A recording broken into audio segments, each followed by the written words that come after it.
अच्छी बात तो सबको अच्छी लगती है, लेकिन तुम्हें किसी की बुरी बात भी बुरी ना लगे तो समझ लो कि तुम्हें उससे मोहब्बत है। मोहब्बत ये तो नहीं कि एक दूसरे को जहनी मरीज बना दिया जाए।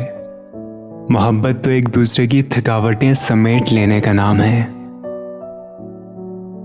दूसरों को छोटा और घटिया साबित करने से आज तक कोई अजीम नहीं बन सका।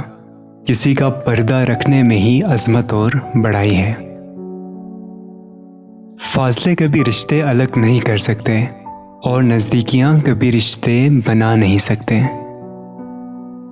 अफसोस ये वो मुआशरा है जहां लोग गंद उठाने वाले को गंदा समझते हैं।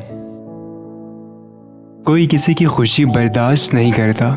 आपको किसी से मोहब्बत हो गई, आप खुश होंगे, पर यह खुशी अपने भी बर्दाश्त नहीं करते। वो आपको कहेंगे वो सही नहीं है। हर बंदा उसके खिलाफ भड़काएगा। असल में ये अपने नहीं, आस्तीन के सांप हैं। पर आप मोहब्बत कम नहीं करना।